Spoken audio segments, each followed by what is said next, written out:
caractéristiques que l'on peut mettre en avant si l'on veut acheter un outil informatique. La capacité du disque dur, c'est ça. Première chose. 2. La marque. Pourquoi? Parce que lorsque vous achetez un ordinateur de telle ou telle marque, vous avez des marques qui coûtent cher que d'autres. Ça veut dire qu'on tient compte de la capacité du disque dur, de la marque, et on tient compte également de la fréquence du processeur.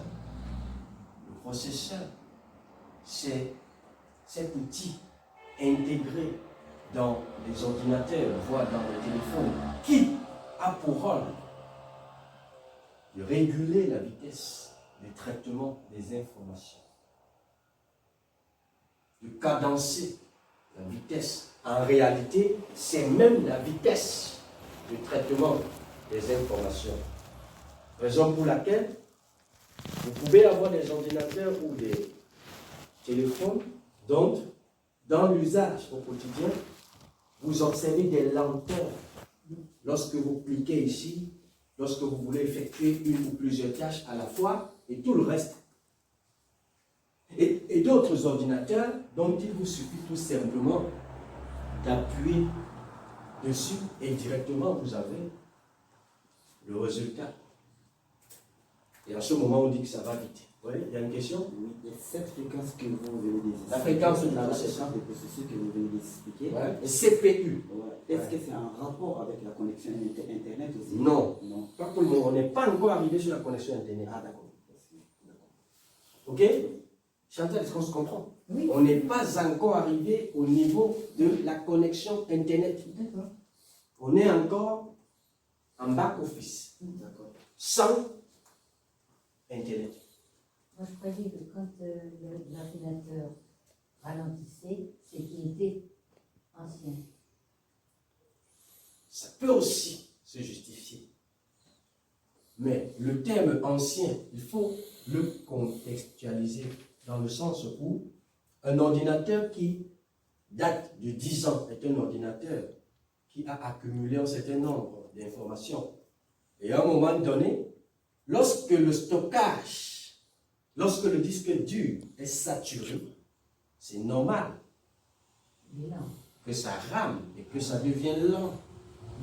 C'est pourquoi le terme ancien, je le contextualise dans ce sens. Ok? Maintenant, là on est toujours hors Internet. Maintenant, si on veut revenir avec Internet, vous parlez de la mémoire de stockage. Une fois que vous ayez un ordinateur ou un téléphone acheté dans un magasin avec un espace de stockage bien précis, tout à l'heure dans la pratique, on va faire le tour. Chacun de vous verra comment on fait pour distinguer ou alors pour lire visiblement son espace de stockage. Ça veut dire que votre téléphone qui est là, quelle est la capacité de son disque dur? Comment faire pour le lire, ce disque dur? Et lorsque vous avez un ordinateur également, comment faire pour enseigner à quelqu'un, à vos collaborateurs en entreprise, à vos enfants à la maison, que l'ordinateur, si, a telle et telle caractéristique? On va donc voir ce qu'on entend par information système, parce que les informations système vous donnent une vue de l'ensemble des caractéristiques de votre ordinateur. Avec dans Internet, comme je le disais, plusieurs collègues, développeurs d'applications, gestionnaires des BD, des bases de données en ligne, proposent également des espaces de stockage supplémentaires aux utilisateurs. Mais cette fois-là, des espaces de stockage payants.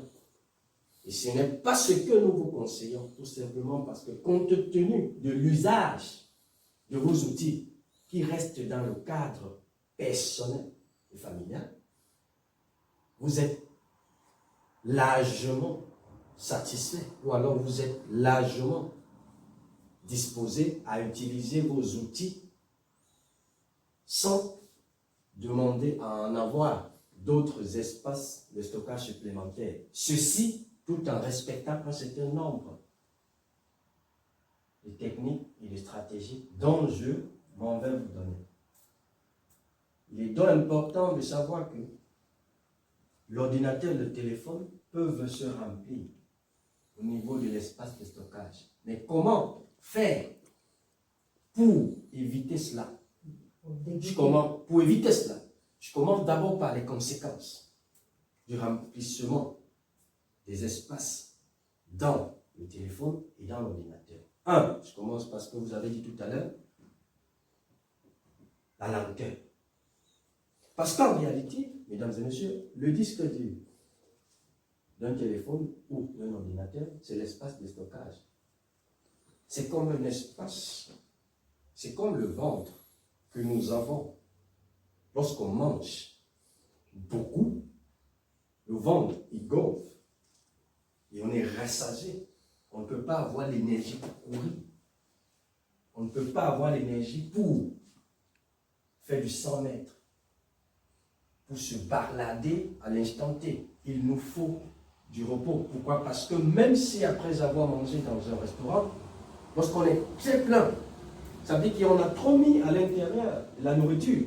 On est d'accord que même pour marcher, on est au ralenti.